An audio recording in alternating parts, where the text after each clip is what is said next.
हाँ, मगर तुम नहीं जानते इफ्तिखार कि कैसे मैंने अपनी खुद पसंदी, जिद और हठधर्मी का स्लोप पॉइजन देकर मलिहा को मार डाला। कैसे अपने फैसले की उल्टी छुरी से इसकी 6 रग काटी है, किस तरह अपने हना के हाथों में इसके दिल का गला घोंटा है। एक पल की मौत नहीं दी इसे, पल पल इसके जिस्म से रूह खींची है। तड़पा तड़पा कर मारा है इसे। अपनी बेटी को लम्हा लम्हा की अजियत बख्शी है। नूरुल हुदा के लिए इनका एतराफ भी नाकाबिले बर्दाश्त था।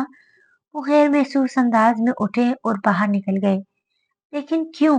इफ्तिखार हसन हैरत से सवाल कर रहे थे। आखिर मलिहा से क्या गुनाह सरजद हुआ था?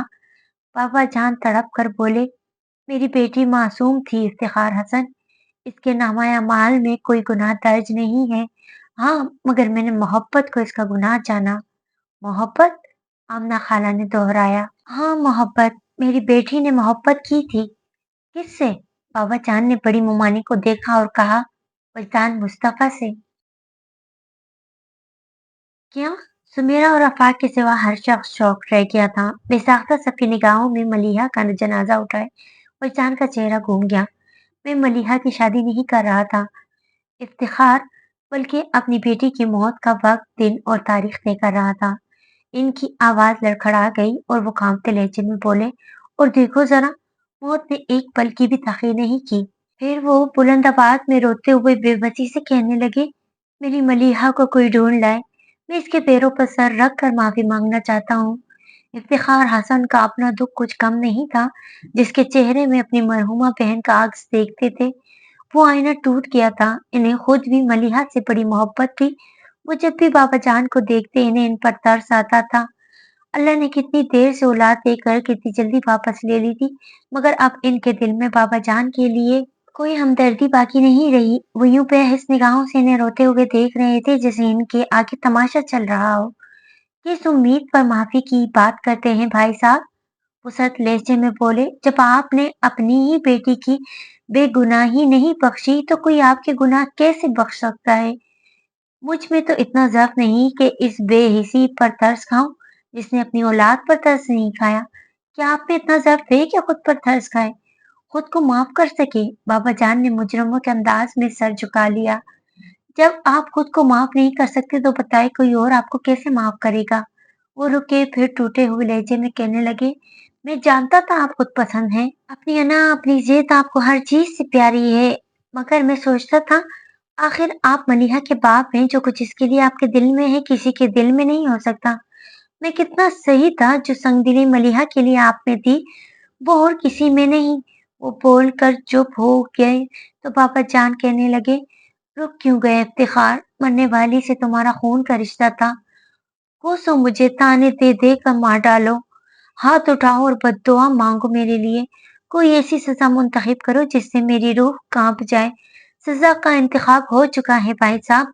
आमना खाला शोला बार निगाहों से इन्हें देख रहे थे।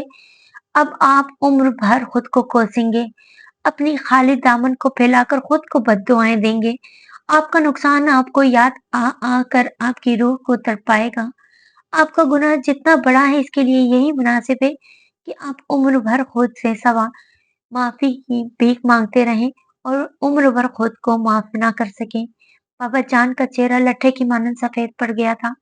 इफ्तिखार हसन उठ खड़े हुए तो सब इनकी तकलीफ में उठकर जाने लगे। तुम मुझे माफ किए बगैर नहीं जा सकते इफ्तिखार।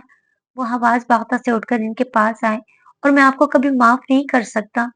इफ्तिखार हसन ने हमेशा इन्हें एहतराम दिया था। इनसे बात करते हुए हमेशा नजर झुका कर रखते थे, मगर आज इनके दिल में बाबा जान का एहतराम खत्म हो चुका था। वो बदले हाजिर से बोलकर इनका हाथ झटकते आगे बढ़ गए। रुक जाओ मुनीर हसन। बाबा जान ने अब इनके हाँ बाजू थामा। आप किस रिश्ते से मुझे रोकते हैं भाई साहब? मेरी बहन को गुजरे बरसों बीत गए और आज इसकी बेटी भी मर गई। अब आपका हमसे क्या वास्ता? जाइए भाई साहब, अल्लाह आपको आपके अजाब मुबारक करे। वो सख्ती से इनका हाथ झटक कर बाहर निकल गए और उनके पीछे मलीहा की मुमानिया, खाला और तमाम कजन्स भी। अब तशरीफ फरोखी में इनका क्या रखा है? नूरुल हुदा लॉन में टहल रहे थे। इन लोगों को अंदर से निकलकर गाड़ियों में बैठते देखकर वो तेज पोर्च में आ गए। इफ्तिखार हसन बैठने के लिए दरवाजा खोल चुके थे। मामू जान, नूरुल हुदा ने पीछे से आकर दरवाजे पर हाथ रख दिया। इफ्तिखार हसन पलट कर इन्हें देखते बोले, नूरुल हुदा, वैसे लगता तो नहीं कि अब सुनने को कुछ बाकी है। मुजरिम ना होते हुए भी नूरुल हुदा मुजरिम लगने लगे। उन्होंने सर झुका लिया और सफाई देने के अंदाज में आहिस्ता से बोले, मैं लाइम था मामू जान, जानता हूँ। इनका लहजा थका थका सा था। नूरुल हुदा इनका चेहरा देखकर मुल्तजी अंदाज में बोले, मुझसे अपना रिश्ता मत तोड़िएगा मामू जान। तुमसे मेरा रिश्ता ही कब था? वो अचानक ही सफाक हो गए और जिससे रिश्ता था वो अब नहीं। हाँ, मुरव्वत बाकी थी, लेकिन अब मुरव्वत निभाने का हौसला कहाँ से लाऊं? नहीं नूरुल हुदा, अब कसर फारूकी मेरे लिए कुछ नहीं बचा। सब ठिकाने लग चुका है। आप पापा जान से नाराज हैं। तुम नहीं हो? उन्होंने पलटकर सवाल किया। हूँ, होंठ दबा कर बोलते वो सर इकरार में हिलाने लगे। लेकिन इन्हें छोड़कर नहीं जा सकता। वो नूरुल हुदा को देख कर रह गए, फिर अल्लाह हाफिज कहकर गाड़ी में बैठ गए। नूरुल हुदा 2 कदम पीछे हटे और वो गाड़ी निकाल कर ले गए। वो खड़े पोर्च की जमीन को घूर रहे थे। इन्हें बाबा जान का ख्याल आया तो अंदर आ गए, मगर इनके कदम एंट्रेंस से आगे ना जा सके। ग्लास हॉल की तरफ लाउंज में बाबा जान अपने सर को बाजू में छुपाए बैठे मलिहा को मुखातिब करके कह रहे थे, तुम क्या मुझसे मुंह मोड़ कर चली गई? हर कोई मुझसे मुंह मोड़ रहा है। ये कैसी रिफायत डल गई है? न सजा है, कोई मुझे सजा के काबिल भी नहीं समझता, न सजा मिलती है न माफी। कफारा कैसे अदा हो? नूरुल हुदा की तरह इस्तादा हो गए। इनके दिल की हालत अजीब हो रही थी। एक तरफ इनका दिल चाह हाथ जाकर बाबा जान को गले लगा ले, दूसरी तरफ जी चाहता तो इनसे मुंह फेर कर भाग खड़े हों। एक मोहब्बत खींच रही थी दूसरी पीछे को। वो कश्मकश में उलझ गए। सोच सोच कर इनका दिमाग फटने लगा तो बेरहमी दिल में बाबा जान को मुखातिब करके बोला, फिक्र मत करें बाबा जान, मैं आपको सजा दूंगा। वही सजा जो आपने उम्र भर मलिहा के साथ करी, और बड़ी बेइतनाई से। वो चलते बाबा जान के पास से गुजरकर सीढ़ियां चढ़ने लगे। काश तुमने पहले बता दिया होता आफाक, तो शायद ये सब ना होता। तब भी यही होता था अब्बू। आज फूफा जान की जो हालत है वो सिर्फ इसलिए है कि मलिहा अब इस दुनिया में नहीं, लेकिन अगर वो जिंदा होती तो फूफा जान किसी भी कीमत पर वजदान को कबूल नहीं करते। इनकी सख्त तबीयत को आप मुझसे बेहतर जानते हैं। और रह गई मलिहा, तो कौन नहीं जानता था कि इसे हारने का शौक था। जब वो ही हथियार डाल चुकी तो आप क्या कर लेते? इफ्तिखार हसन जानते थे वो सही कह रहा है, इसलिए चुप से हो गए। लेकिन मुनीर हसन मुतमईन ना हो सके। फिर भी आफाक, तुम्हें बता देना चाहिए था, शायद कोई रास्ता निकल पाता। मलिहा कौन सा किसी गए गुजरे का इंतखाब किया था? वो आखिर किस बेस पर वजदान को रिजेक्ट करते? बस एक जरा इनकी अनाही तो थी, टूट जाती। आफाक सही कह रहे थे चाचू, वाकई कोई रास्ता नहीं था। मलिहा कभी भी फूफा जान की मर्जी के बगैर वजदान से शादी नहीं करती, और फूफा जान भी उसकी इस कमजोरी से वाकिफ थे। फिर भला वो रजामंदी देते ही क्यों? बल्कि सच तो ये है, मलिहा इसी कमजोरी ने ही फूफाजान की अना को आसमान पर चढ़ा रखा था। मैं मानती हूँ इनका रवैया मलिहा के साथ हमेशा ही नारवा रहा, लेकिन मलिहा ने भी तो कभी पलट कर शिकायत नहीं की। फिर वो क्यों कर एहसास करते? अब इन बातों का क्या फायदा? जितना जिक्र करोगे इतना ही दिल जलेगा। बस अब खत्म करो इस किस्से को। छोटी मुमानी के लिए सचमुच ये टॉपिक बहुत तकलीफ देता हूँ। वो झुंझलाकर बोली, आफाक, मुझे वजदान के पास ले जाओ, न जाने किस हाल में होगा। इफ्तिखार हसन फिक्रमंद से हो गए। आफाक इनकी तरफ देख कर बोले, ऐसे क्या देख रहे हो? आफाक ने नजर झुका ली। यही तो पता नहीं चल रहा कि वो किस हाल में है। क्या मतलब? आमना खाला ने ठटक कर पूछा। वजदान परसों रात से लापता है। क्या कहा? बड़ी मुंहमानी सहम कर बोली, मैं ठीक कह रहा हूँ, वजदान घर से चला गया है। परसों जब मैं इसे कब्रिस्तान लेकर आया तो इसकी दिमाग की हालत नॉर्मल नहीं थी। फिर मैंने ही इसे घर ड्रॉप किया था, ये सोचकर कि कुछ देर आराम करने से इसकी हालत संभल जाएगी, मगर वो घर से चला गया। इसके निकलते ही अंकल और मुजम्मिल भाई इसकी तलाश में लग गए थे, मगर कोई फायदा नहीं हुआ। वो अभी तक लापता है। सब दोस्तों रिश्तेदारों के घर चेक कर लिया, पूरे शहर के अस्पताल देख लिए, लेकिन वो कहीं नहीं मिला। कल मैं और साजिद, मुजम्मिल भाई और अंकल के साथ मिलकर सारा दिन इसे सड़कों और पार्कों में तलाश करते रहे थे। शहर का कोई कोना ऐसा नहीं छोड़ा जहां हमने इसे ना ढूंढा हो। कुछ नहीं आता इसे जमीन निकल गई या आसमान। कहीं से कोई खबर तक नहीं। अब तो पुलिस भी में भी रिपोर्ट करवा दी और सुबह के सब अखबारों में इसकी गुमशुदगी का इश्तेहार भी छुप गया है। दुआ करें कहीं से कोई इत्तला मिल जाए। इसने ये अफताब पर हर कोई चुप सा हो गया। या अल्लाह, ये क्या हो रहा है? हर तरफ से बुरी खबरें मिल रही हैं। सुकून तो जैसे अब हमेशा के लिए रुखसत हो गया है। इफ्तिखार हसन घबरा कर बोले। मुनीर हसन ने एक नजर अपने भाई को देखा जो टूट सी गए थे। फिर आफाक से तेज लहजे में बोले, तुम ये सब आज बता रहे हो? और क्या करता? जो सानिया गुजर चुका वो क्या कम है जो मैं आप सबको और परेशान करता? अच्छा, अब ये बातें छोड़ो। बड़ी मुमानी परेशान से लहजे में बोली। फिर अपने शौहर से कहा, इफ्तिखार, हमें वचान के घर चलना चाहिए। ताईजान, आप वहां ना ही जाएं तो बेहतर है। क्यों? वो इसे देख कर बोली, क्योंकि आप बार बार मलिहा का नाम लेकर रोने लगती हैं और मैंने वचान के घर वालों को मलिहा से अपने रिश्ते के बारे में कुछ नहीं बताया है। और शायद वजान ने भी ऐसी कोई बात नहीं की, वरना वो जरूर जिक्र करते। फिर इन्हें मलिहा के इंतकाल के बारे में भी कोई इतला नहीं। लेकिन तुमने ये सब इनसे क्यों छुपाया, जबकि इसकी जरूरत नहीं?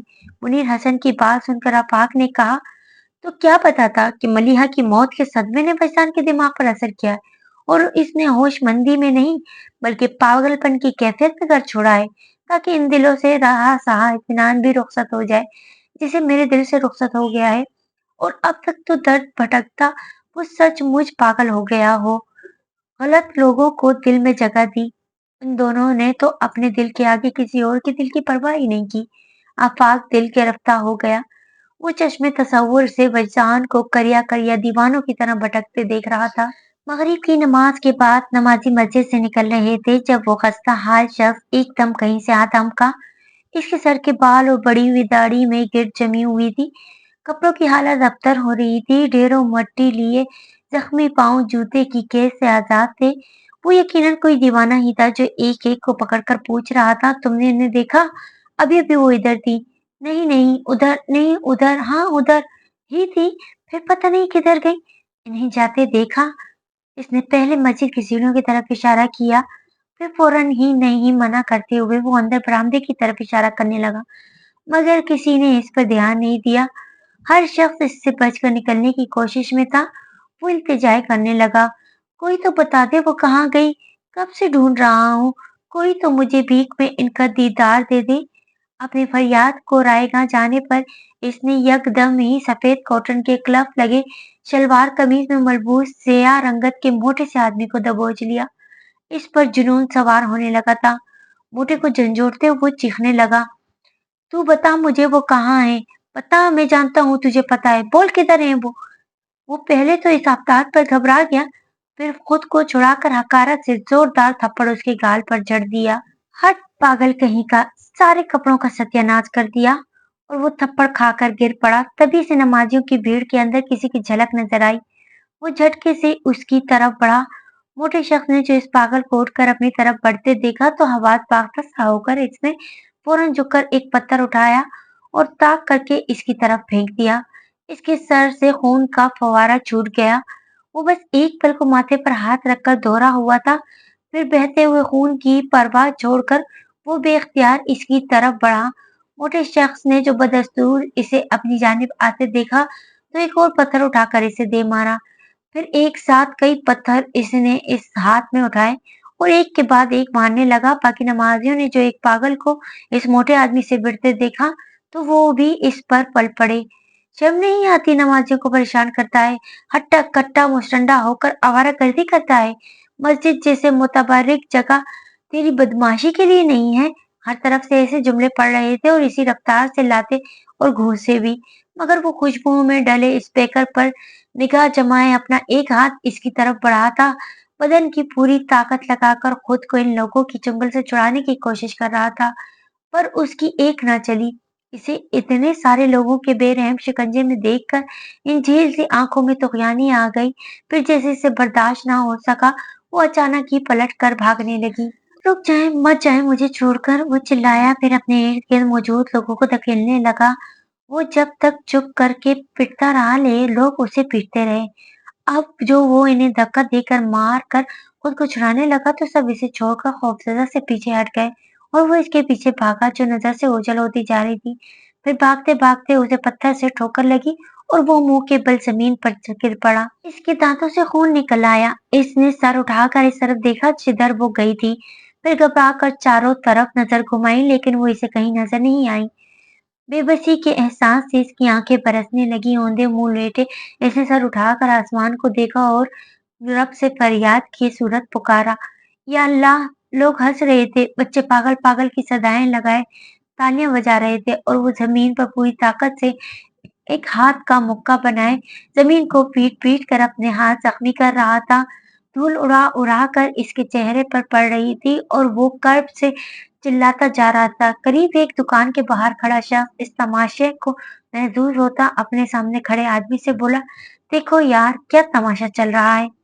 अरे ये तो कुछ भी नहीं, इधर देखो, असल तमाशे की खबर तो आज अखबार में छपी है। सुनते आए हैं लड़कियां घरों से भागते हैं, पर अब तो लड़के भी घर से भागने लगे।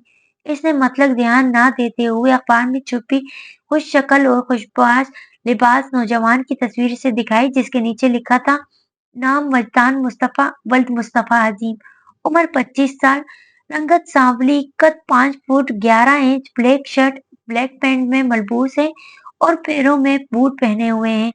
नाराज होकर घर से चला गया है। अगर साहब को वजदान के मुस्तफा के बारे में इतला हो तो बराए मेहरबानी नीचे दिए गए टेलीफोन नंबर्स पर राब्ता करें। इतला देने वाले को 1 लाख रुपए नकद इनाम दिया जाएगा। इसने अपने साथी से अखबार लेकर बुलंद खबर पढ़ी और दोनों एक दूसरे के हाथ पर हाथ मारकर हंसने लगे। बाबा जान की पहले भी कोई खास मसरूफियत नहीं थी, बस बुआई और कटाई के सीजन में निगरानी के लिए जमीन पर चले जाते थे, या फिर अगर कोई तनाजा खड़ा हो जाता तो इसके हल के लिए न जाना पड़ता। मुनाफा और अखराजात इंदराज भी इनका सरदर्द था, मगर जब वो कचरे फारूकी में होते तो वाकई रिटायर्ड लाइफ गुजारा करते थे। फरागत फरावानी में या तो वो मलिक नासिर के घर पर होते, या मलिक नासिर कचरे फारूकी में डेरा डालकर बैठे रहते। दोनों दोस्त जवानी के किस्सों और आर्मी लाइफ की यादों को दोहराते, शतरंज की बिसात पर एक दूसरे को मात देते रहते। मगर मलीहा के जाने के बाद सब कुछ बदल गया। जमीनों के मामलात में इनकी दिलचस्पी खत्म हो गई थी। मुझे जो चाहे फसल बोता, जिस दाम पे चाहता फसल मंडी में बेच देता, कोई बात पूछ ना करते। कितनी बार नूरुल हुदा से भी कहा कि अब वो जमीनों के मामलात हैंडल नहीं कर पाते, इसलिए नूरुल हुदा इनका इंतजाम अपने हाथ में ले ले। मगर नूरुल हुदा ने साफ जवाब दे दिया, अगर आप जमीनों के मामलात नहीं संभाल सकते तो बेच दे, मुझे अपने बिजनेस से फुर्सत नहीं। और जमीनों को बेचना बाबा जान को गवारा नहीं था। खैर, किसी न किसी तरह मामला चलते ही रहे। वो अमलन बाबा जान ने हाथ उठा दिया था, बस अपने कमरे तक महदूद हो गए थे। मलिक नासिर की तरफ जाना भी छोड़ दिया था, लेकिन वो खुद आ जाते। मगर अब शतरंज की बिसात नहीं बीचती थी, बस मलिहा का जिक्र होता रहता, और मलिहा के जिक्र में खुशी कहाँ थी। पूरी जिंदगी बाबा जान का पछतावा बन गई थी, और पछतावे का एहसास किसी पल इनका पीछा नहीं छोड़ता था। इनके पास मलीहा को याद करके आंसू बहाने के सिवा कोई काम नहीं था। एहसास जुर्म से बेहाल वो बंदे में मलीहा की तस्वीर के आगे चलाया करते थे, मलीहा मेरी जान, अपने पापा को माफ कर दो, मेरे गुनाह बख्श दो बेटा, तरस खाओ अपने बाप पर। वो मलीहा की तस्वीर को सीने से लगाए रोते जाते। नूरुल हुदा की बेइतनाई इससे सिवा थी। उन्होंने बाबा जान से ना कोई झगड़ा किया और न नाराजगी का इजहार, बस इनसे लाताल्लुक हो गए। बाबा जान की चीखें इनके कानों तक भी जाती, मगर वो कभी इन्हें दिलासा देने नहीं आए। उल्टा अपनी सदमेरी से इनके साथ से जुर्म को और भी बढ़ाया जाते। उन्होंने बाबा जान को घर में रखे सामान की तरह समझ लिया, कभी इनके कमरे में झांकने की कोशिश भी नहीं की, और अगर कभी बाबा जान ही इनके पास चले आते तो इस तरह नजरअंदाज करते वो कट जाते। मगर शिकायत कैसे करते? उन्होंने भी तो कभी मलिहा को खुद से करीब नहीं होने दिया था। लेकिन मलिक से ये सब बर्दाश्त नहीं हो सका और वो नूरुल हुदा के पास जा पहुंचे। जिस शख्स ने तुम्हें कभी बाप की कमी महसूस नहीं होने दी, इसके साथ तुम ये सलूक कर रहे हो। काट कबाड़ की तरह इसे एक कोने में डाल दिया है। नूरुल हुदा इनके जलाल के जवाब में बेतासुर लहजे में बोले, आप किस सलूक की बात कर रहे हैं? मेरी तरफ से बाबा जान के साथ कोई ज्यादती नहीं हुई। इस घर में इनका जो रुतबा और मुकाम कल है, वो आज भी है। घर के सारे मुलाजिम इनके हुक्म के पाबंद हैं, और मैंने खुद भी इन्हें सख्ती से कह दिया रहे कि बाबा जान के आराम और आसाइश का ख्याल रखें। तुम्हारा नेमुल बदल नहीं हो सकते।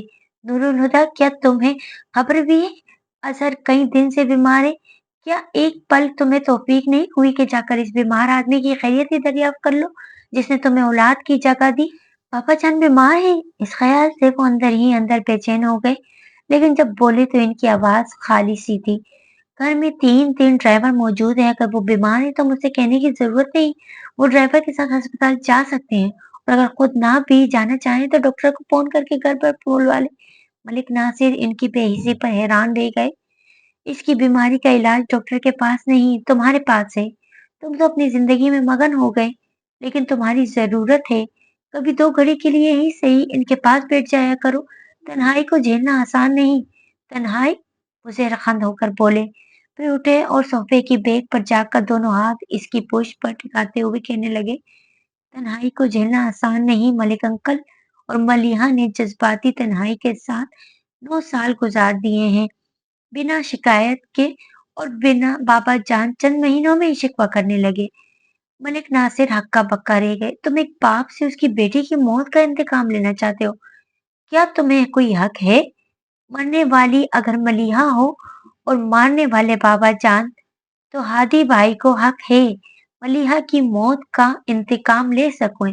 इनके लहजे में कोई गुंजाइश ना पाकर मलिक नासिर चुप के चुप रह गए। बाद में जब बाबा जान के पास चला तो कहा, नूरुल हुदा से बदगुमान ना होना मलिक। इसने मेरे साथ कोई ज्यादती नहीं की। मैं इसी सलूक के काबिल हूँ। इसने तो बहुत साफ साफ कह दिया था कि इसे मलिहा के साथ की जरूरत नहीं। वो यूं भी सिर्फ इससे मोहब्बत कर लेगा। मगर मैंने जबरदस्ती मलिहा को इसके साथ नथी करना चाहा। वो मलिहा की तकलीफ बर्दाश्त नहीं कर सकता था। कहा तो मैंने ही इसे मलिहा की तकलीफ बना दिया। जरा सोचो तो मलिक, मेरे हाथों इसका कितना भारी नुकसान हुआ है। फिर वो इतना बड़ा ज़र्फ कहाँ से लाए कि मुझे माफ कर सके? पछताने से कुछ हासिल नहीं है, लेकिन पछतावों से दामन छुड़ाना बहुत मुश्किल है।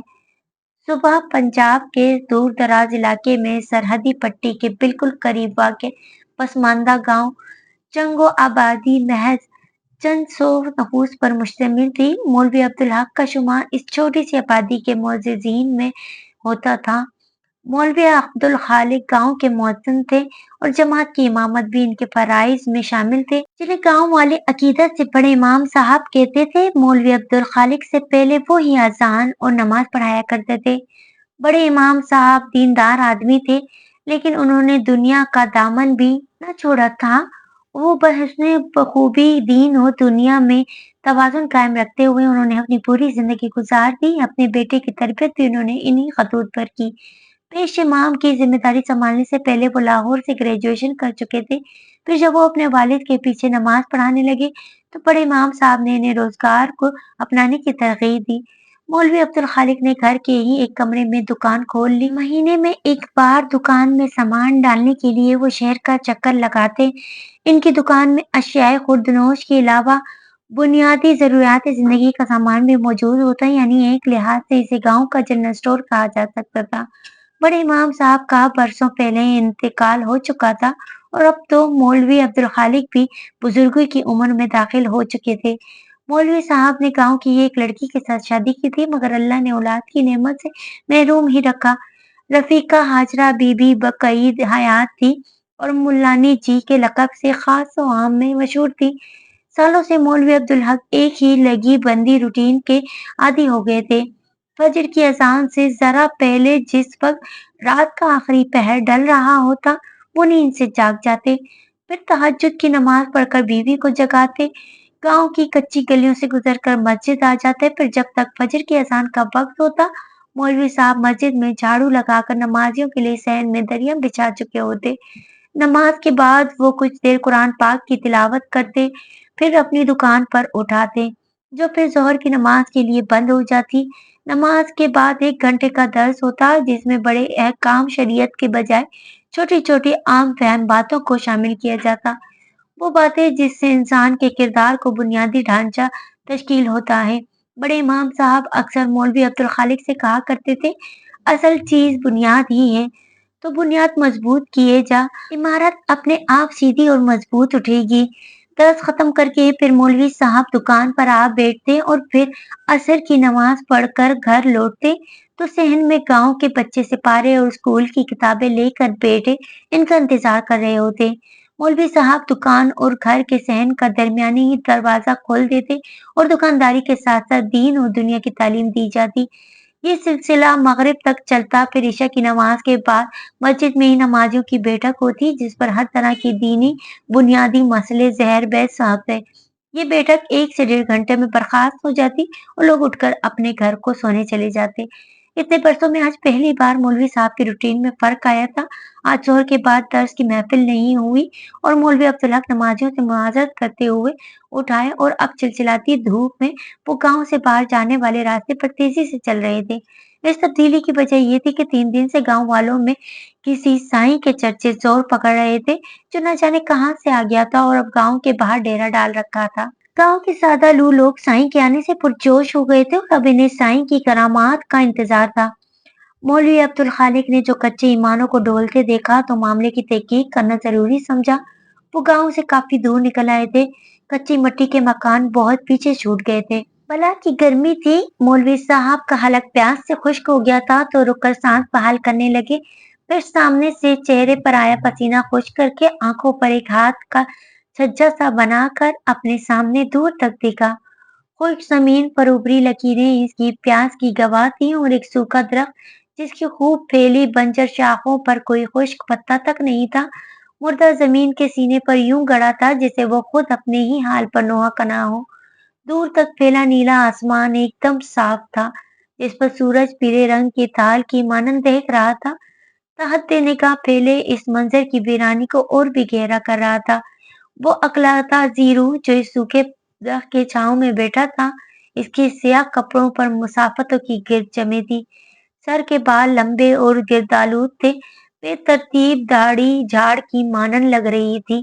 इसका एक हाथ जमीन पर बिछी टांग की रान पर था, जबकि दूसरा मोड़ कर खड़ी की हुई टांग के घुटने पर। सर पीछे तने से टिकाकर आंखें बंद किए वो तपती जमीन पर इतने सुकून से बैठा था जैसे सदियों से इसी हाल में हो और सदियां इसी आलम में गुजार देगा। इसके चेहरे के मुबहम नकूश से कर्बन अजियत की अजीब सी कैफियत झलक रही थी। मौलवी अब्दुल खालिक ने बेसाख्ता झुरझुरी ली और इसकी तरफ चलने लगे। दरख्त के पास पहुंचकर मौलवी साहब ने कुछ तवक्कुफ किया, फिर पुकारा, भाई, और उसे मुंतजिर निगाहों से देखने लगे कि आंखें खोलकर इनकी तरफ देखेगा, मगर इसकी पलकों में तो लर्जिश भी नहीं हुई। मौलवी साहब ने दोबारा इसे मुखातिब किया, कौन हो भाई, कहाँ से आए हो? इसने कोई जवाब नहीं दिया, बल्कि ऐसे बैठा रहा जैसे कोई और से आवाज सुनी ही ना हो। मौलवी साहब इंतजार करते रहे, फिर कहा, यहाँ के तो नहीं लगते। फिर वो क्या ख्वाहिश है जो तुम्हें यहाँ खींच लाई है? वो इसके परागंदा लिबास पर एक नजर डालकर ही समझ गए थे कि वो यहाँ का नहीं है, तो पूछ लिया। वो आंखें खोले बगैर बोला, बता भी दूं तो क्या कर लेगा? जो भी मेरे बस में हुआ। मौलवी साहब इसके सामने जमीन पर बैठते बोले तो इसने आंखें खोल दी, मगर उन्हें नहीं देखा और आसमान पर नजरें जमाए कहने लगे, एक मुद्दत ख्वाहिश के पीछे भागा हूँ, लेकिन अब ख्वाहिश से भागता फिर रहा हूँ, मगर वो है कि जान ही नहीं छोड़ती। फिर इसने एकदम मौलवी साहब को देखा, तो कोई ऐसी जगह जानता है जहाँ मैं ख्वाहिश से जा चुकूं? मौलवी साहब ने इसे मुतरजम नजरों से देखते हुए कहा, ओ झलिया, बंदा ख्वाहिश का घर है, ये बाहर खुली नहीं फिरती, आदमी के अंदर छुप के बैठ जाती है, और तू अपने अंदर से छुपना चाहता है। अंदर को खुद से करीब ना समझ। वो तनबीह के अंदाज में बोलता इन्हें अपनी सुर्ख आंखों से घूरने लगा। ये मचल देता है तो देखेगा तो करीब लगेगा, हाथ बढ़ाएगा तो कुछ हाथ नहीं आएगा। इसने हाथ बढ़ाया, फिर खाली हथेली आसमान की तरफ की और गंभीर आवाज में बोला, ये हाथ भर का फासला तो उम्र भर की मसावत से ना मटे। तुझे कैसे मालूम? मौलवी साहब की बात सुननी थी कि इस पर हिजान तारी हो गया। मैं सरपट दौड़ा हूँ इस सफर पर, लेकिन मंजिल के बजाय हर कदम पर ठोकर मिली और मैं हर बार मुंह के बिल जमीन पर गिर पड़ा। फिर फौरन ही उठकर दौड़ने लगता, मगर 1 इंच का फासला भी तय नहीं कर सका। और अब जब मैं इस सफर से आजिज आ गया हूँ, तो इसने ख्वाहिश को मेरे पीछे लगा दिया। जहाँ जाता हूँ पास चली आती है, लेकिन वो हाथ भर का फासला नहीं मिटता। इसकी आवाज में कसक थी। फिर वो अचानक ही आसमान की तरफ देखकर चिल्लाने लगा, मगर करता है मेरे साथ। फरेब देता है। कैसा खुदा है तू, बंदे को धोखा देता है, हंसता है मुझ पर, पागल है पागल। फिर वो मट्टी और कंकरी मुट्ठियों में भर भर कर आसमान की तरफ फेंकने लगा। ये ले, निकल यहाँ से, चला जा, नहीं जरूरत मुझे तेरी, मजाक उड़ाता है मेरा। मौलवी साहब लब बेंचे से देख रहे थे। उन्होंने इसे रोकने या काबू करने की कोशिश नहीं की। फिर वो एकदम इनकी तरफ पलट कर बोला, तूने ये बात सुनी? वो वो आसमानों पर बेटा मुझ पर हंस रहा है, खूब ऊंची ऊंची आवाज में। फिर इसने ढूंढ कर एक पत्थर उठाया और आसमान की तरफ उछाल दिया। तू चला जा, क्यों नहीं जाता यहाँ से? जा, चला जा, अकेला छोड़ दे मुझे। पत्थर उठा उठा कर फेंकने से अचानक ही जाने का क्या नजर आ गया था कि एकदम एक जानिब नजरें जमाए सहमे हुए अंदाज में वो पीछे को हटने लगा। वो ठोकर खा कर गिरा भी मगर रुका नहीं और जमीन पर खुद को घसीटता दरख्त के तने से जा लगा। चली जाएं यहाँ से, चल क्यों बार बार आ जाती हैं? खुदा के लिए चली जाएं। वो हाथ उठाकर हिलाता जाने की किसे चले जाने को कह रहा था। मौलवी साहब ने मुड़कर देखा भी लेकिन उन्हें तो कोई नजर नहीं आया और वो बदस्तूर कहता जा रहा था, और कितना बर्बाद करेंगी मुझे, कितना सताएंगी, अब और बर्दाश्त नहीं होता। हसद भरे लहजे में कहते इसने सर बाजू में छुपा लिया और बच्चे की तरह फूट फूट कर रोने लगा। चली जाएं यहाँ से, चली जाएं। मौलवी साहब गहरी नजरों से उसे देखते रहे, फिर उसे रोता बिलखता छोड़कर गांव की तरफ चल पड़े। अगले दिन दर्स के बाद मौलवी अब्दुल खालिक घर आए तो मुल्लानी जी से कहकर खाने की ट्रे तैयार करवाई, फिर इसे कपड़े से ढक कर गांव से बाहर निकल आए। दीनू तांगे वाला रोज की तरह सवारियां उतार कर दोपहर के खाना खाने घर को जा रहा था। मौलवी अब्दुल खालिक को देखा तो तांगा रोक लिया। सलाम मौलवी साहब। वालेकुम सलाम। घर जा रहे हो इलमदीन? वो मुअद्दब अंदाज में बोला, जी मौलवी साहब, पर आपका इरादा किधर को है? हुक्म हो तो छोड़ो। उसकी पुरखुलूस पेशकश के जवाब में मौलवी अब्दुल खालिक मुस्कुराया और कहा, कोई जहमत करते हो भाई, मैं तो बस जो मेहमान गांव के बाहर आकर ठहरा है इसे खाना देने जा रहा हूँ। साईं की बात कर रहे हैं, इसने कहा, फिर बोला, लेकिन वो तो चला गया। चला गया? मौलवी साहब हैरत से बोले, कहाँ चला गया? वो बात तो पता नहीं, पर कल शाम से इसे किसी ने नहीं देखा।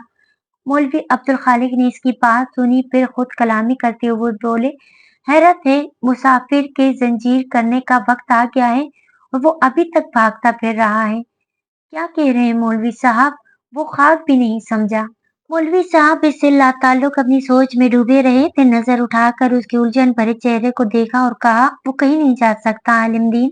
उसका सफर तमाम हुआ, अब वो जितना भी भाग ले इसे लौट कर यहीं आना है। अपनी बात कहकर वो वापसी के रास्ते पर पलट गए, लेकिन बेचारा दीनू कितनी ही देर हर बीच रास्ते में खड़ी इनकी बात से मतलब आगाज करने की कोशिश करता रहा। अगले दिन फिर मौलवी साहब दर्स के बाद घर आए तो खाने की ट्रे बनवा कर हाथों में उठाए बाहर आ गए, मगर आज भी न ट्रे इसी तरह अगर वापस ले जानी पड़ी। तीसरे दिन भी वो ट्रे गांव से बाहर निकल आए। वो दूर से ही इसे देख चुके थे कि दरख्त के पास कोई नहीं था। उनके माथे पर शिकने उभर आई। आज वापसी के लिए कदम मोड़ते हुए इनके चेहरे पर तरद्दुद था। तीनों अपना तांगा लेकर बाहर निकल रहा था। इस वक्त सवारियां भी इसके साथ थी। फिर भी मौलवी अब्दुल खालिक को देखकर इसने रोक दिया। कब तक इसका इंतजार करते रहेंगे मौलवी साहब? इस जैसे के पैरों को वापसी का रास्ता नहीं पता। वो भेद से बोले, तुझे क्या लगता है इलमदीन, वो यहाँ से सूरत दिखाने आया था? उसका यहाँ वापस आना तय है। अब चाहे इसके पैरों को वापसी का रास्ता ना मिले, जिसने इसकी तकदीर लिखी है वो खुद इसे हाथ थाम कर यहाँ ले आएगा। वो अपनी बात कहकर चलते जा रहे थे और दीनू एक बार फिर शशपंज में मुब्तला हो गया। किसी सोच पे गया दीनू, चल पड़, शामो शामे वहां भी आना है। पीछे बैठे शख्स ने इसे ठोका दिया। वो चिच चिच की आवाज निकालता तांगा बढ़ा ले गया। मगरिब की नमाज का वक्त हो चुका तो मौलवी साहब दुकान बंद करके बच्चों को पढ़ता छोड़कर मस्जिद आ गए। वजू करके अजान दी, फिर बाजमात नमाज की इमामत करवाई और दुआ मांग कर तस्बीह के दाने गिराते घर की तरफ चल रहे थे। 14-15 साल का लड़का भागता हुआ मौलवी साहब चिल्लाता इनके पीछे आ रहा था। मौलवी साहब ने सुना तो रुक गए और पलट कर इसे देखने लगे। वो करीब आया तो पूछने लगा, क्या बात है मुनव्वर अली? वो उथल पुथल सांसों के बीच जल्दी में बोला, तीनों तांगे वाला आपके मेहमान के साथ हकीम जी की दुकान पर बैठा है। इसने कहा था आपको खबर कर दूं। मौलवी अब्दुल खालिक हैरान से कहने लगे, मेरा मेहमान कौन हो सकता है और इल्मदीन को कहाँ मिल गया? वो तो पता नहीं मौलवी साहब। अच्छा ठीक है, मैं जाकर देखता हूँ, उन्होंने कहा और हकीम जी मकतब की तरफ चल पड़े। इनकी पहली नजर इल्मदीन के चेहरे पर पड़ी थी और दूसरी लकड़ी के बेंच पर आंखें बंद किए लेटे साईं पर, जिसके पांव पर हकीम जी मरहम लगा रहे थे। मौलवी साहब तेजी से आगे आए। ये तुम्हें कहाँ मिल गया इल्मदीन? गाड़ी अड्डे पर सवारियों का इंतजार कर रहा था कि ये मुझे टिकट घर की दीवार के साथ पड़ा हुआ नजर आया। पास जाके देखा तो बेहोश था और बदन ऐसे तप रहा था कि हाथ न लगाया जाए। बस मौलवी साहब, फिर मैंने इसे जैसे तैसे करके टांगे में डाला और गांव पहुंचते ही सीधा हकीम जी के पास ले आया। ये तुमने बहुत अच्छा किया, वो इसके चेहरे को देखते हुए इल्मदीन से बोले, जो इस सादा से जुमले पर फूल कर कुप्पा हो गया था। फिर इसके बहुत कहने के बावजूद भी मौलवी खालिक ने इसे हकीम जी की फीस अदा नहीं करनी दी और खुद अपनी जेब से पैसे निकाल कर गुल्लक पर बैठे शख्स को थमा दिए। ये दवा 3 टाइम इसे खिला देना। चलते हुए हकीम जी ने पुड़ियों में बंद सफूफ इन्हें देकर कहा। मौलवी साहब ने पुड़िया लेकर इन्हें सलाम किया, फिर साईं को बेहोशी की हालत में ही उठाकर दीनों के तांगे में डालकर अपने घर ले आए। शाम के साए गहरे होने लगे थे और अंधेरा फैलने लगा था। मौलवी अब्दुल खालिक अंदर से छोटा टेबल लेकर आए और इसके सिरहाने रख कर मट्टी के तेल से जलने वाला लैंप रोशन करके टेबल पर रख दिया। मुल्ला ने भी सूरत हाल का जायजा लेने के लिए बाहर आ गई। ये किसे उठा लाए मौलवी साहब? उन्होंने इस मफलूकुल हाल शख्स को देखकर अचंभे से सवाल किया। ये हमारा मेहमान है, ओलिये से तो पागल लगता है। वो फौरन बोली, पर बातों में सियाना है, होश में आएगा तो खुद तो देख लेना। पर ये है कौन? वो उलझ कर बोली तो मौलवी साहब झंझलाहट के बावजूद तहम्मुल से बोले, ओ कर्मों वाली, कहा ना मेहमान है। अब ज्यादा सवाल मत करो, जाकर ठंडे पानी की पट्टियां रख इंतजाम कर। बेचारे का जिस्म जहन्नुम बना हुआ है। इसके माथे पर हाथ रखकर टेम्परेचर चेक करते हुए फिक्रमंदी से बोले। मुल्लानी जी भी फिर कोई सवाल नहीं किया और एक कटोरे में पानी लेकर किसी पुराने कपड़े को काट कर इसकी पट्टियां बनाती मौलवी साहब के पास ले आई। मौलवी साहब ने कटोरा इनके हाथ से लेकर टेबल पर रखा, फिर बड़े ही मोहब्बत से इसके माथे पर पट्टियां रखने लगे। पूरी रात मुस्तकिल मिजाजी के साईं के माथे पर पट्टियां रखते रहे। कुछ देर ब्रेक आया भी तो ईशा की नमाज के लिए, मगर आज की उन्होंने बर्खास्त कर दी। वो कभी इसके माथे पर गीली पट्टियां रखते, कभी तौलिया भिगोकर इसके पैरों की तरफ आ बैठते। पाँव के छाले पैर मसलने की इजाजत नहीं देते थे। वो गीला तौलिया इसके पैरों के गिर्द नरमी से लपेट कर हल्के हाथ से धीरे धीरे दबाते जाते कि शायद इस तरह इसके तंदूर की तरह जलती जिस्म को राहत मिल जाए। फजर की नमाज के बाद मौलवी साहब तस्बीह पढ़ते हुए घर की तरफ चले जा रहे थे। गली में मुड़ते देख चुके थे कि लकड़ी का दरवाजा भिड़ा हुआ था, मगर वो जानते थे कि दरवाजा अंदर से मकफल नहीं होगा। दिल में इस दरवाजे पर कभी कुफल नहीं चढ़ा। ये भी बड़े इमाम साहब की नसीहत थी, अपने दरवाजों को बंद करके हाजतमंदों की खुददारी का मजाक ना उड़ाओ कि वो दरवाजा बजा कर गली खड़े तुमसे आनत की दरख्वास्त करे, बल्कि चौखटों को खुला रखो ताकि वो सीधे अंदर चले जाएं और बेकसी का हाल किसी दूसरे पर आश्कार ना हो। मौलवी अब्दुल खालिक ने दरवाजा खोलकर अंदर कच्चे सहन में पांव रखा ही था कि इनके कानों में कराहने की आवाज आई। रात भर वो बेसुध रहा था, मगर अब नींद बेहोशी की हालत में सर को दाएं बाएं कर रहा था। ये इसकी हालत में बेहतरी का इशारा था। मौलवी अब्दुल खालिक मुस्कुराते हुए इसके पास आए और झुककर इसके माथे पर हाथ रखकर बुखार चेक करने लगे। बुखार का जोर टूट चुका था। मुलानी जी पास आकर खड़ी हो गई। थोड़ा बहुत होश तो आ ही गया, अब कोशिश करें दवा भी खिला दे। वो इसे खिलाते हुए मुलानी जी से कहने लगे, दवा खाली पेट तो नहीं खिला सकता ना, पहले इसके खाने का बंदोबस्त कर। फिर कुछ सोचा और बोले, पता नहीं कब से इसके हलक में कुछ नहीं गया, खाना खा भी पाएगा या नहीं। एक काम कर हाजरा, थोड़ा सा दूध गर्म करके ले आ और इसमें चीनी भी डाल दे। जी मौलवी साहब। वो सहन के एक जानिब बने बावर्चीखाने में आ गई, जिसके गिर्द 4 दीवारी नापेद थी। ये एक ओपन किचन था जिसमें मौजूद मिट्टी का चूल्हा ओपलों की मदद से सुलगाया जाता था। नीम गर्म दूध को गिलास में डालने के बजाय उन्होंने दुपट्टे के कोने से डोल का हैंडल पकड़ाकर उठा लिया और स्टील का गिलास लिए सहन में चली आईं। पाँव मार कर दूर रखी पीढ़ी को उन्होंने चरपाई के साथ किया, फिर पीढ़ी पर बैठकर टोल में से दूध हाथ में पकड़े गिलास में डालकर मौलवी अब्दुल खालिक को देखने लगी, जो साईं का शाना हिलाकर इससे उठकर बैठने को कह रहे थे, मगर वो यूं ही सर पटक पटक कर कराता रहा। तो मौलवी अब्दुल खालिक ने एक हाथ से इसका बाजू थाम कर दूसरा हाथ इसकी गर्दन के नीचे देते हुए उसे उठाकर बिठा लिया। मौलवी अब्दुल हक दहान पान से आदमी थे, फिर उम्र भी काफी हो चली थी, जबकि साईं को देखकर ही पता चल जाता है कि 30 के आसपास होगा, मगर खाक नूरदी ने इसके जिस्म से सारी का ताकत निचोड़ ली थी। इसे उठाकर बिठाने में मौलवी अब्दुल खालिक को बहुत ज्यादा दिक्कत नहीं हुई। वो बैठ चुका तो मौलवी अब्दुल खालिक ने मुल्लानी जी के हाथों से गिलास लेकर इसके होठों से लगाया, मगर नीम बेहोशी के बावजूद इसने गिलास हाथ मारकर दूर कर दिया, जिससे दूध छलक कर मौलवी साहब के हाथ और कपड़ों पर गिर पड़ा। तो वो डपट कर बोले, तू ही झल्ला ही है, राज़िक से झगड़ा समाज में आता है, पर रिस्क से क्या नाराजगी है, चल पी जा चुपचाप। इसने अपनी नीम कनूद की आंखों से इन्हें देखा, जिनमें सुर्ख डोरे रहे थे। इन आंखों की वेशतनाकी देखकर मुल्लानी जी तो घबरा ही गई, मगर मौलवी अब्दुल हक जरा मुतासिर ना हुए और कहा, ऐसे क्या घूरता है। वो चुपचाप इन्हें घूरता रहा, हालांकि आंखों को मुस्तकिल खुला रखने के लिए उसे जद्दोजहद करनी पड़ रही थी। फिर भी थोड़ी थोड़ी देर बाद इसकी पलकें झपक जाती। ये ले दूध पी, फिर दवा भी खानी है। उन्होंने एक बार फिर दूध का गिलास इसके होठों से लगा लिया। इस बार उसने मजम्मत नहीं की, मगर कमजोरी इतनी ज्यादा थी कि एक एक घूंट हलक से नीचे उतारने के लिए इसे हर बार दूसरा घूंट भरने से पहले तवक्कुफ करना पड़ता।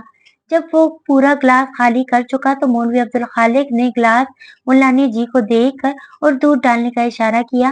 फिर गिलास इसके मुंह से लगाया तो इसने गिलास अपने हाथ में ले लिया।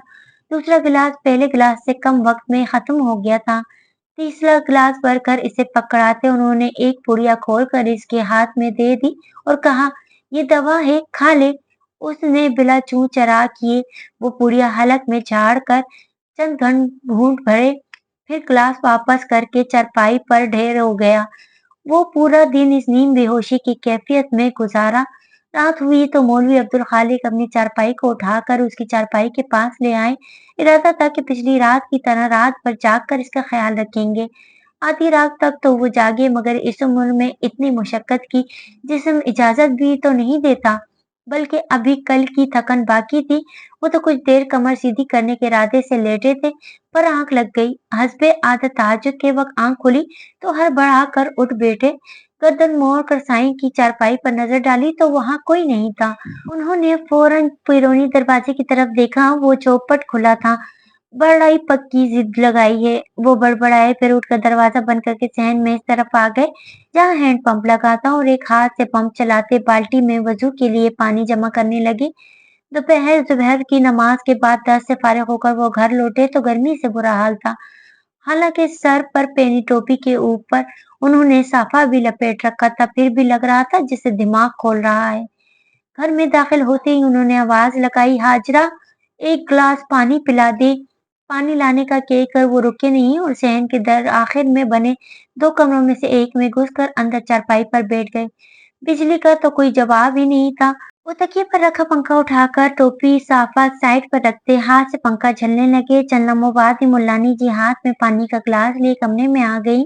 उन्होंने मुल्लानी जी के हाथ से गिलास ले लिया और मुंह तक ले गए, लेकिन होठों से ना लगा सके। कमरे की ठंडी नीम तारीख फिजा में बैठे इन्हें इसका ख्याल आ गया, जो इस तपती दोपहर में खुले आसमान के नीचे बैठा खुद को झुलसा रहा होगा। क्या बात है मौलवी साहब, आप पानी क्यों नहीं पीते? उन्हें सोच में गुम देखकर उन्होंने टोका।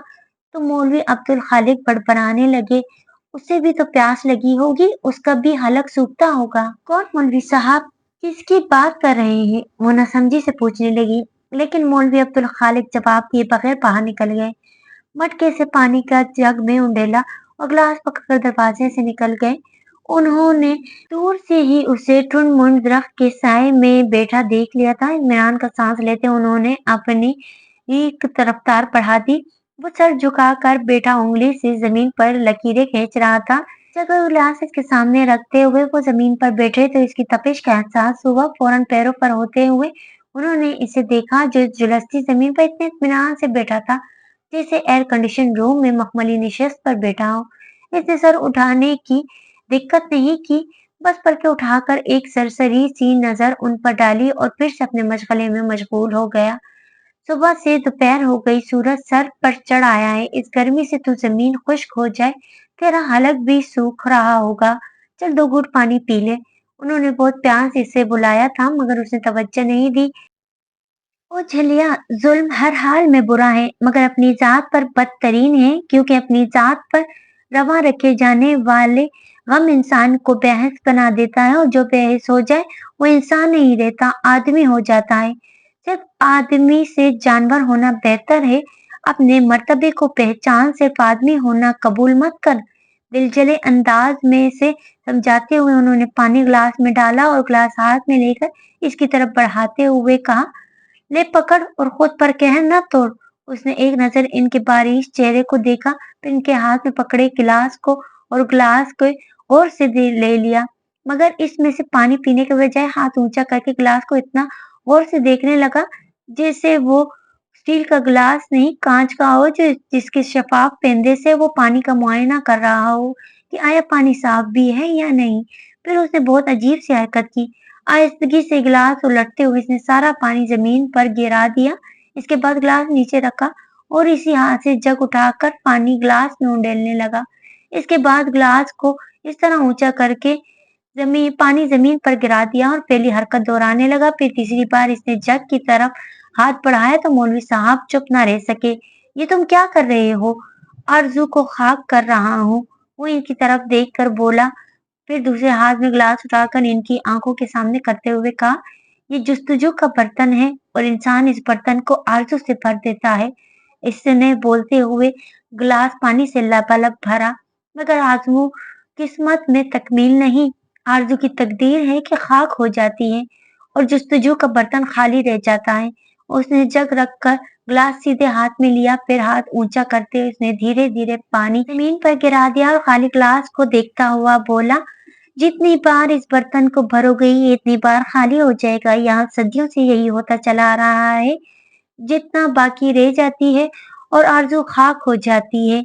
उसके चेहरे पर महज़ूज़ सी मुस्कुराहट थी, फिर बोलते-बोलते अचानक ही वो अफसरदा हो गया। जुस्तजू का खाली बर्तन ज़्यादा वज़नदार होता है। वो ग्लास को देखते हुए ताज्जुब भरे आवाज़ में बोला, फिर जैसे इसका दिल स्केल से उचाट हो गया। ग्लास ज़मीन पर लुढ़काता पुरजलाल आवाज़ में गरज कर बोले, क्यों आता है तू यहाँ? मत आया कर। मौलवी साहब जरा मुतासिर ना हुए और गहरे निगाहों से इसके बिगड़े हुए चेहरे को देखते रहे, फिर गंभीर लहजे में बोले, बाहर की आग बस इसे नहीं जलाती जिसके अंदर आग लगी हो।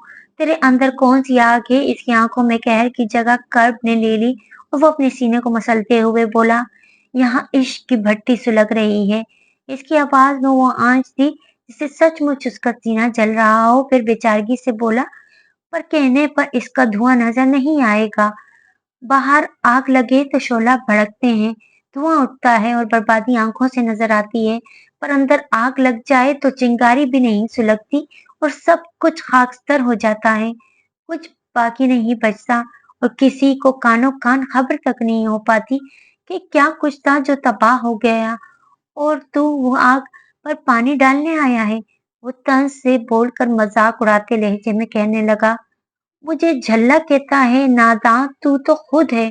इस आग को बुझाने आया है जो जलती ही नहीं है, सिर्फ जलाती है। तेज लहजे में बोलता वो अचानक खो सा गया, फिर धीमी आवाज में कहने लगा, वो कहती थी, इश्क वो आग है जो जलाए तो राख नहीं करता, फना कर देता है। जा चला जा यहाँ से और दोबारा इधर ना आना। यहाँ फना का अमल जारी है। फिर इन्हें नजरअंदाज करता वो जुनूनी अंदाज में उंगलियों के नाखून से जमीन खुरचने लगा। वो फिर भी बेटे उसे देखते रहे कि शायद वो कुछ कहे, मगर वो चुप ही रहा तो मौलवी साहब अल्लाह अकबर कहते घुटनों पर हाथ रखकर उठ गए। नूरुल हुदा के लिए दिन रात का फर्क मिट गया था। उन्होंने खुद को बेतहाशा काम में उलझा लिया। ऐसे में 2 घड़ी की फुर्सत मुयस्सर आ जाती है, खुद भी हैरान होने लगते। उन्होंने कब इस तरह पर जिंदगी गुजारनी थी। इस तेज रफ्तारी से ही घबरा कर वो लंदन से पाकिस्तान आए थे और अब लगता था वो आंखों पर पट्टी बांधे उन अंधाधुंध दौड़ते चले जा रहे हैं। किधर हैं और कहाँ जा रहे हैं कुछ खबर नहीं। अभी गारमेंट्स के ढंग से स्टेब्लिश भी नहीं हुई थी कि वो टेक्सटाइल के बिजनेस में भी आ गए और अब वो एक्सपोर्ट के लिए पर तोल रहे थे। कारपोरेट सेक्टर में लोग कहने लगे थे, नूरुल हुदा फारूकी एक ही जुस्त में आर पार कर लेता जाता है। कौन जान पाता कि जो सौदा उन्हें चैन नहीं लेने देता वो तो कुछ और ही है।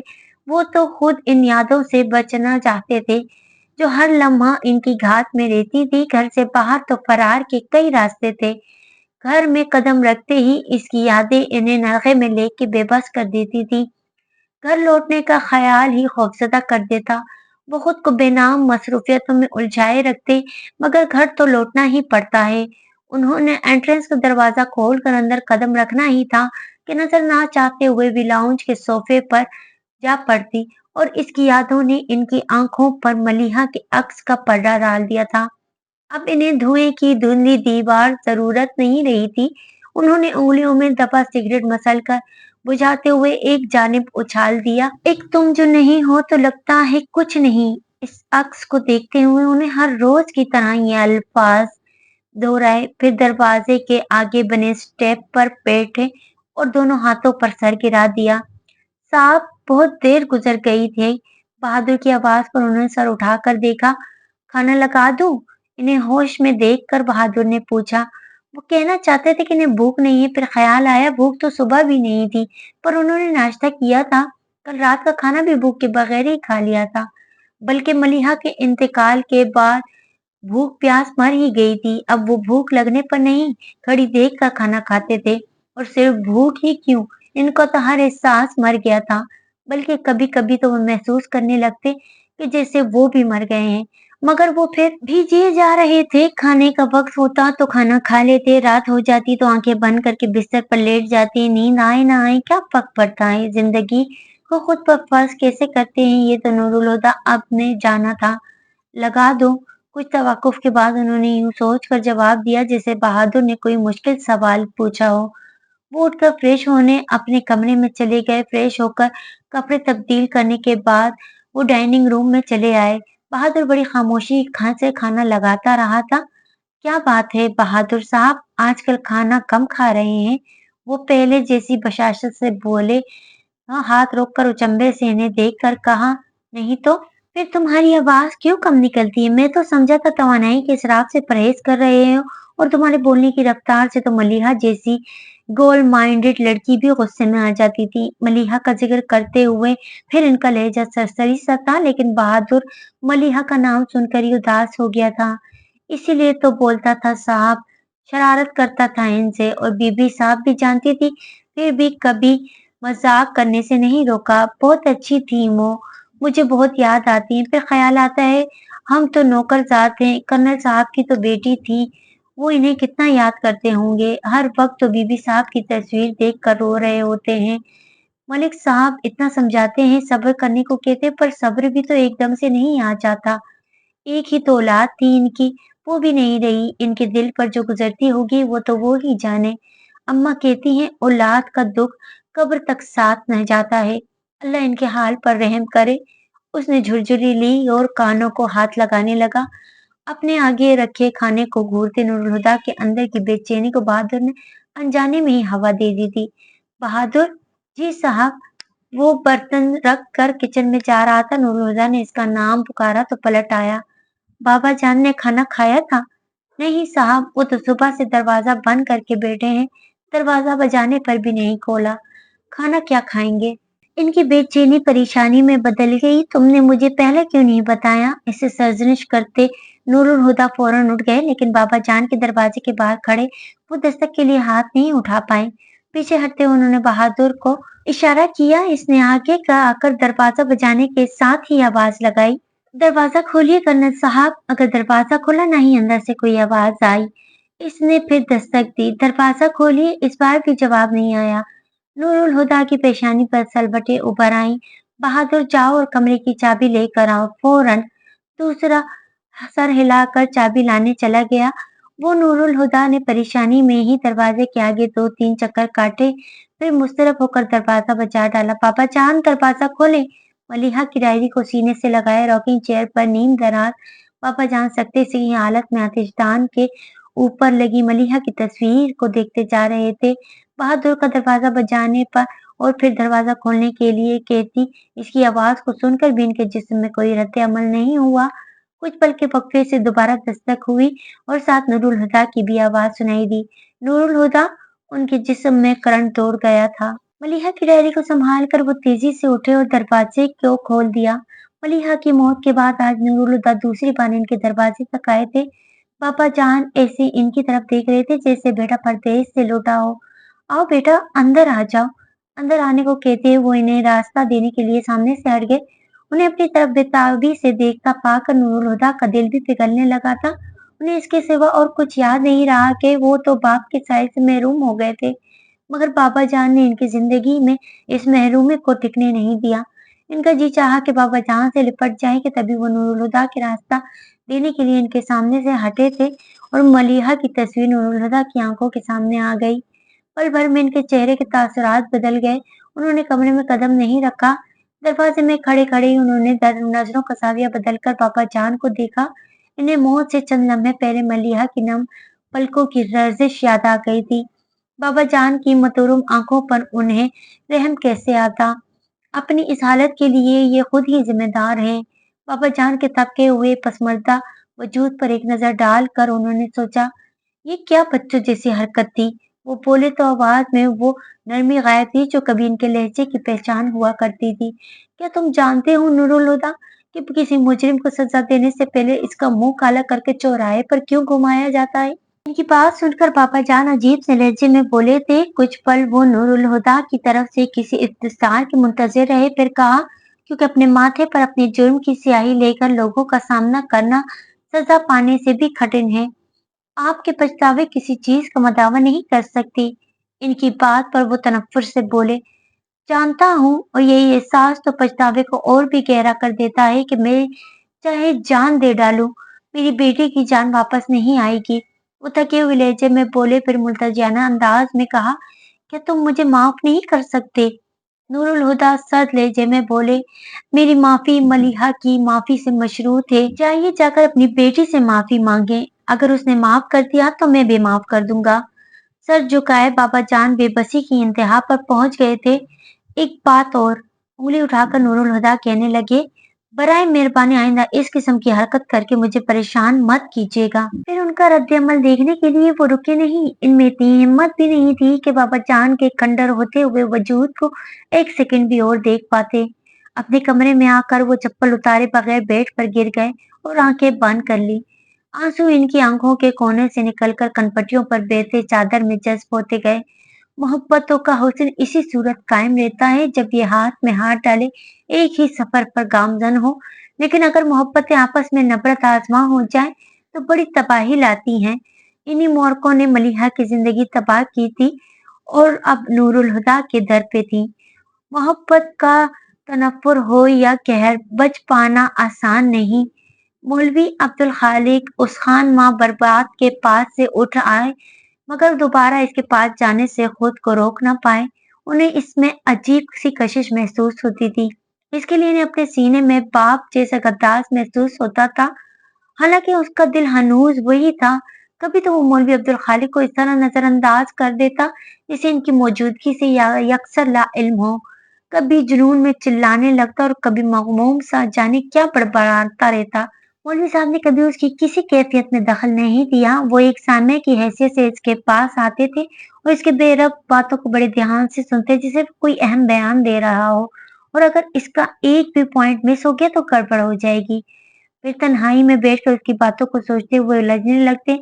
उसके जहन में पड़ी गिरह को खोलने के लिए कोई सिरा हाथ आता दिखाई नहीं देता, मगर वो सब्र के साथ बड़े मायूस अंदाज में अपनी तलाश जारी रखे हुए थे। तू फिर आ गया? उसने मौलवी अब्दुल खालिक को देखा तो घूरा। लहजा ऐसा था जैसे कह रहा हो, बड़ा ढीठ है। मौलवी अब्दुल खालिक उसके लहजे को महसूस करके मुस्कुराए। क्या करें, दिल लग गया है तेरे साथ। जब तक 2 घड़ी तेरे पास ना बैठ जाऊं चैन ही नहीं आता। साफ लग रहा था वो उसकी झुंझलाती शक्ल देखकर महजूज हो रहे हैं। उसने तब कर रुख फेर लिया तो मौलवी साहब बदस्तूर मुस्कुराते हुए बोले, बल्कि मुझे तो लगता है तेरा भी दिल लग गया है। कहाँ तू सेहरा सेहरा नूरदी को निकला और अब 4 महीने हो गए हैं, यहाँ से हिलने का नाम ही नहीं लेता। मैं दिल लगा कर नहीं, थक कर यहाँ बैठा हूँ। उसके लहजे में दर्द बोलने लगा था, सुकून की तलाश और जरा जरा छान मार कर, मगर वो तो जैसे कायनात में नापेद हो गया हो। फिर तलाश का क्या फायदा जब सुकून ढूंढने से भी नहीं मिलता। जो चीज ढूंढने से ना मिले, मांग लेनी चाहिए। एक मोहरा जवान के हाथ आया तो मौलवी अब्दुल हक ने शतरंज बिछाने में देर नहीं की। किससे मांगू? इसने पूछा। साथ ही इनके मुतवक्का जवाब को सुनकर इसकी तेवरियां भी चढ़ गईं। अल्लाह से। उनके लहजे में सुकून था, उसकी आंखें आग उगलने लगी। जो मांगा वो दिया नहीं, अब और क्या मांगू? इसने बपर कर कहा, फिर कर्ब से आंखें मीच कर सर पीछे दरख्त के तने से टिका दिया। पर मैं तो इस पर भी राजी था, कोई शिकायत नहीं की। हाँ, मगर दोनों हाथ उठाकर सुकून मांगा था, वो भी अपने लिए नहीं, इनके लिए। पर इसने क्या किया? इसने तरफ कर आंखें खोलते हुए गर्दन सीने तक लटकाई और सर को दाएं बाएं झटकने लगा। ऐसे में इसके ना तरीशीदा बाल अजीब से अंदाज में इसके चेहरे को ढकने, शानों पर झूलने लगे थे। अब कभी कुछ नहीं मांगूंगा, वो बड़बड़ाया, फिर झटके से सर उठाकर आसमान को देखता हुआ धाड़ने लगा। तू सुन रहा है? नहीं आऊंगा तेरे दर पर, तुझसे कुछ नहीं मांगूंगा। मुझे तुझसे कुछ चाहने भी नहीं है। मेरा कोई नाता तुझसे नहीं है। मौलवी अब्दुल खालिक को उस पर तरस आने लगा। ओ झलिया, हकीम से तू दुश्मनी कर ली तूने, अब तेरे जख्म कैसे भरेंगे? मगर वो उनकी तरफ से गाफिल हो चुका था। मौलवी साहब ठंडी सांस लेकर रह गए। अब चलता हूँ, और देखिए खाना रखा है, जी करे तो खा लेना, पर खबरदार जो तूने उठाकर फेंका, इसकी बेइज्जती होती है। साइड में रखी ट्रे की तरफ इशारा करके वो जिस तरह से बोल रहे थे, लग रहा था साई ने ये काम कई बार किया है। एक आखिरी नजर इसके झुके सर पर डालकर वो उठ गए, पर दूसरे ही कदम पर उन्होंने ट्रे को उठाकर पटखनी की आवाज सुनी। मौलवी अब्दुल खालिक ने पलट कर देखा, वो चेहरे पर सख्ती लिए गैर मरई नुक्ते को घूर रहा था और इसके सामने ट्रे खाने समेत उल्टी पड़ी थी। उन्होंने बेबसी से इसे देखा, फिर ट्रे सीधी करके वो जितना खाना उठा सकते थे उठाकर ट्रे में डाला। इसके बाद इधर उधर लुढ़ के बर्तन समेट कर ट्रे में रखे और नाराजी से बोले, यही काम करना होता है तो कल से खाना नहीं लाऊंगा, रे भूखा। वो खफा खफा से उठकर चल पड़े, लेकिन अगले दिन वो अपने साथ खाना लाना नहीं भूले थे। मुल्क के एक नामवर और बाअसर बिजनेसमैन इकबाल यजदानी की तरफ से पीसी के लाउंज में जबरदस्त डिनर एहतमाम किया गया था, जिसमें शिरकत के लिए मौसूल होने वाले दावतनामों को शहर के चोटी के बिजनेसमैन और पॉलिटिशियन अपने लिए एजाज समझ रहे थे। और कौन नहीं जानता था कि एलियट क्लास के डिनर्स और पार्टीज मौके की मुनासिब से नहीं, बल्कि मौके की तलाश में दी जाती हैं। नूरुल हुदा को मौके की तो नहीं, मगर मसरूफियत की तलाश अब अक्सर रहा करती थी, और आज तो तब वजह भी थी। वो हमेशा की तरह एहतमाम से तैयार हुए, वक्त पर ही पहुंच गए, मगर वीआईपीज की आमद ताखिर से हुआ करती है। इकबाल यजदानी नूरुल हुदा के टेबल पर बैठे हद पे आदत फुलझड़ियां छोड़ रहे थे। नूरुल हुदा वाकई इनकी बातों को एंजॉय कर रहे थे कि चैम्बर ऑफ कॉमर्स के सदर की आमद का शोर उठा और वो इन्हें वेलकम करने के लिए उठ गए। अरे, वो नूरुल हुदा फारूकी है ना? भला ये यहाँ क्या कर रहा है?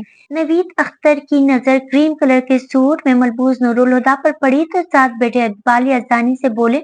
उन्होंने कहा, कमाल करते हैं नवीद साहब, हमने बुलाया है तो यहाँ नजर आ रहा है।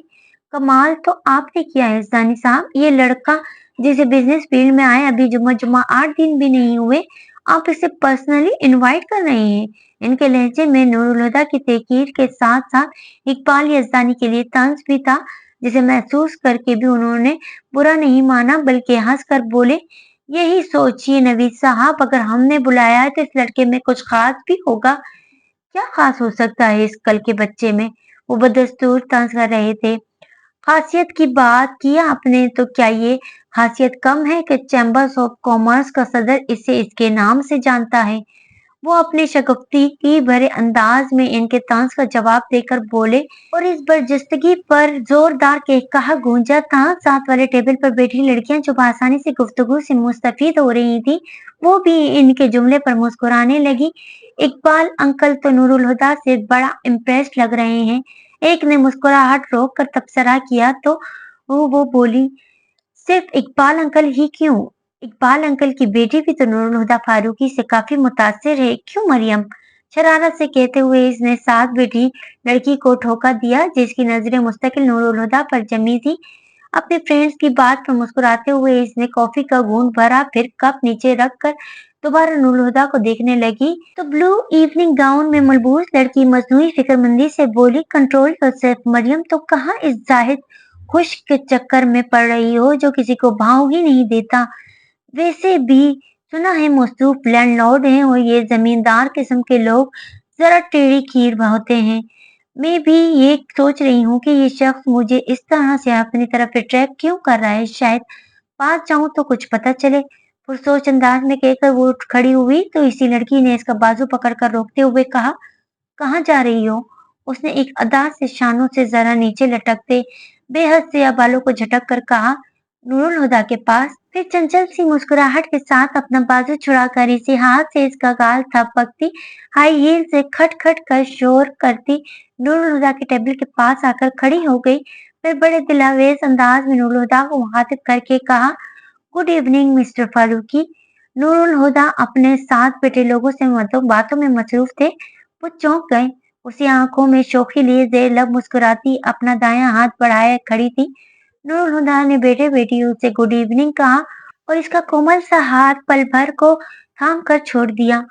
आई am Maryam Yazdani, daughter of Iqbal Yazdani. वो खुद ही अपना तारुफ करवाने लगी तो नूरुल हुदा ने हल्की सी मुस्कुराहट के साथ कहा, आपसे मिलकर बहुत खुशी हुई।